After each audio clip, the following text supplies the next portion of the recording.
Adik-adik sangat tidak terbiasa di majelis ilmu ada yang berbicara ya.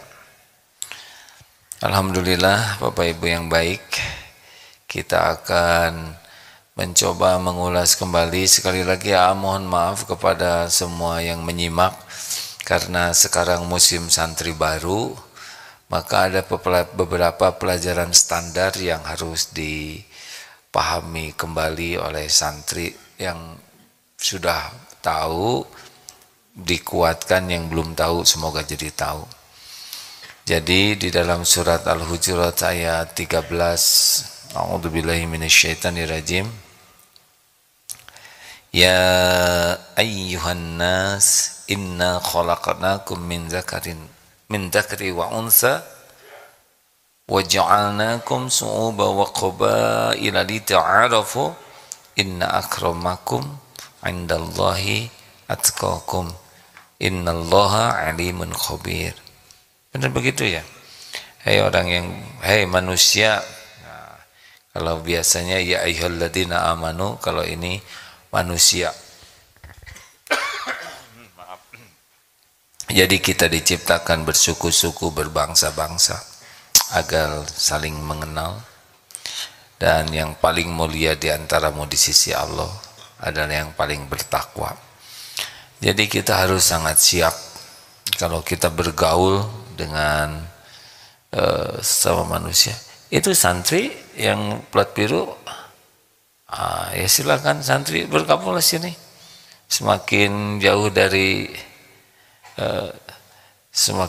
dari sumber itu energinya semakin kecil. Apalagi sambil nyender di tiang gitu ya, itu energinya lebih besar ke tiang ya. Bukankah gitu SOP-nya, santri harus maju ya? Oh, berarti ini mudarisnya yang harus lebih semangat. Ada mudarisnya? Sedang istirahat, ya. Lanjut. Jadi 2B 2L. Ini rumus dasar kita bergaul. Ingat ya, bahwa hidup ini adalah untuk menjadikan semua aktivitas kita untuk jadi amal soleh. Bahagia itu ada pada amal soleh. Pokoknya hayatan thayyibah itu adanya pada amal soleh. Siapa yang ingin bahagia, maka aktivitasnya harus jadi amal soleh. Berkeluarga adalah amal soleh. Bekerja adalah amal soleh. Termasuk berinteraksi, bergaul satu sama lain ini harus jadi amal soleh. Kita akan meninggal dan yang dibawa adalah amal soleh. Amal soleh cuma 2 syaratnya, niatnya ikhlas dan yang caranya benar.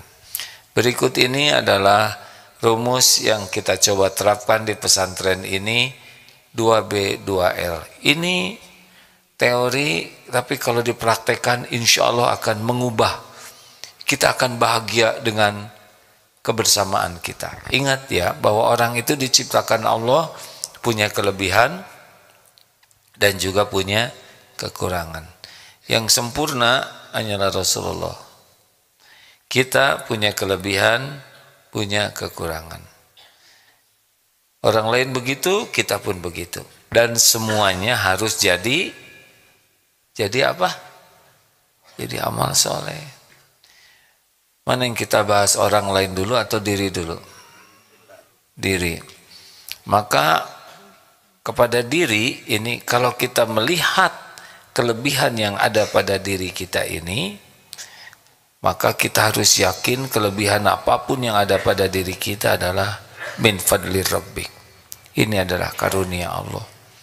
Jangan sampai kelebihan kita menjadi ujub. Ada yang rupanya rupawan, jangan jadi ujub, karena kita tidak membuat satu sel pun pada rupa dan tubuh kita ini. Gagalnya kita menyikapi diri kalau kita punya rupa bagus, punya badan bagus, punya IQ yang tinggi, kecerdasan, jadi ujub, tidak jadi amal, malah jadi dosa. Nanti kalau yang ditakdirkan cakep, kerjanya tepos. Tahu tepos? Tebar pesona, ya. ingin kelihatan kecakapan dirinya. Kan orang kalau merasa dirinya punya keistimewaan, kecenderungannya adalah ingin pamer, ingin orang lain tahu. Yang hidungnya mancung lebih suka dari pinggir di potretnya dibanding kita-kita yang hidungnya pas, ya. Oh iya, yang kulitnya putih pengen pamer, yang rambutnya bagus pengen pamer, yang betisnya bagus terus aja kekejutan begini, ya, ingin pamer. Ya, kita diuji dengan kelebihan, maka tidak jadi amal kalau kita jadi ujub. Tahu apa itu ujub?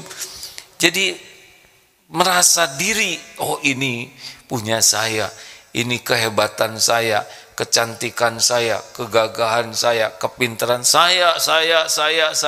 Gak ingat bahwa dirinya itu ciptaan Allah, Allah yang membentuk, Allah yang mengurus, yang menguasai, dan ada dannya nih.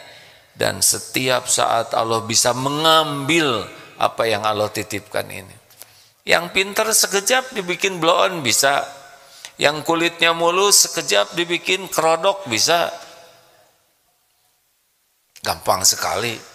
Yang gagah dibikin lumpuh seketika, mudah bagi Allah, sangat-sangat mudah. Karena tubuh ini ciptaan Allah, milik Allah, dalam genggaman Allah, dan apapun yang Allah kehendaki dengan tubuh ini akan terjadi.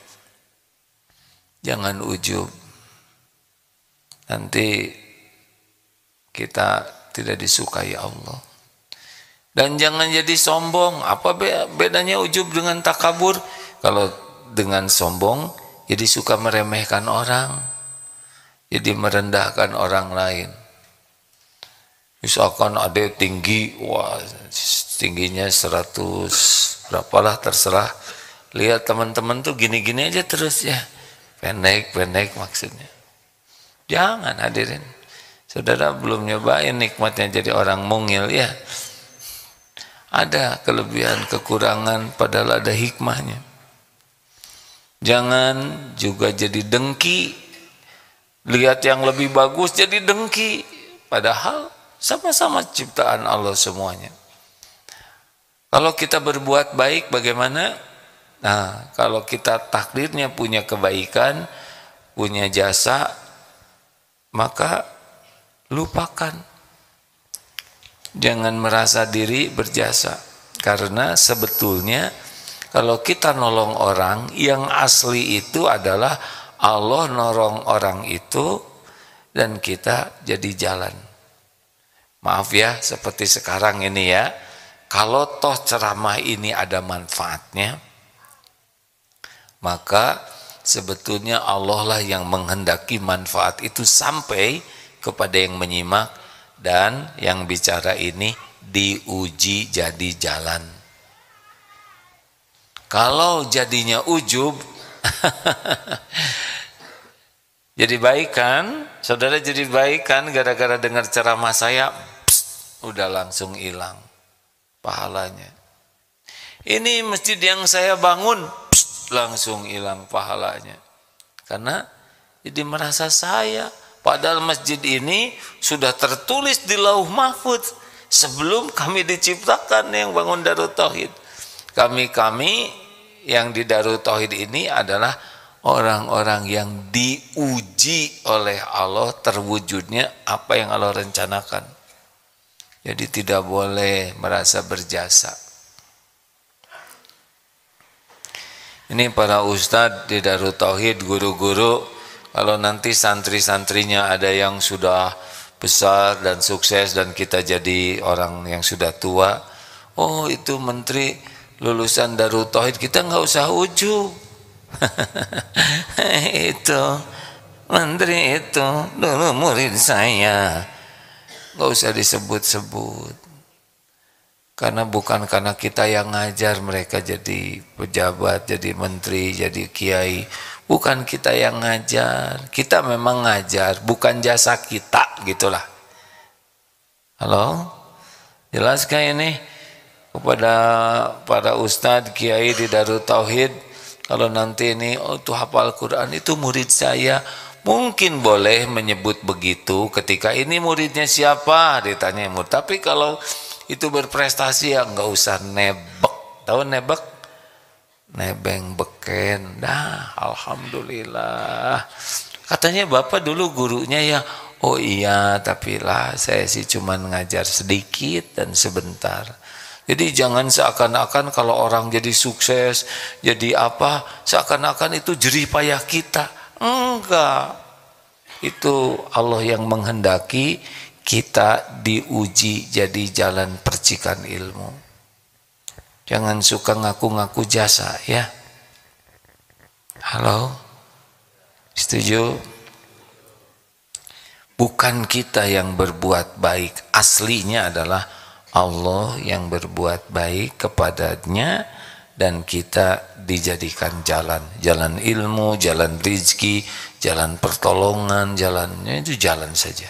Karena kalau Allah tidak menolong kita, kita tidak bisa berbuat baik. Makanya lupakanlah jasa diri. Kalau sudah berbuat, lakukan. Bu, apa bu? Lakukan, lupakan. Perlukah kita mengingat-ingat jasa baik kita? Kok pelan jawabnya? Perlu tidak? Nah, kita harus belajar pikut terhadap. Perlukah kita mengingat-ingat kebaikan kita? Perlukah kita menunggu orang lain berterima kasih? Menuntut orang lain berterima kasih? Menuntut orang lain balas budi? Gimana kalau kebaikan kita dilupakan oleh orang lain? Jawab. Gimana kalau kita udah berjuang habis-habisan dan orang yang kita bantu nggak ingat kepada kebaikan kita? Bagaimana? Benar? Asli? Teori mah gampang, Pak. Aslinya mah jengkel weh. Kenapa jengkel? Karena kurang ikhlas. Kalau ikhlas nggak ada jengkel. Mau sedunia melupakan kita, ya nggak apa-apa. Yang penting kita dicintai Allah. Rezeki kita kan bukan dipuji orang. Rezeki kita orang. Rezeki kita jadi orang yang terpuji dalam pandangan Allah.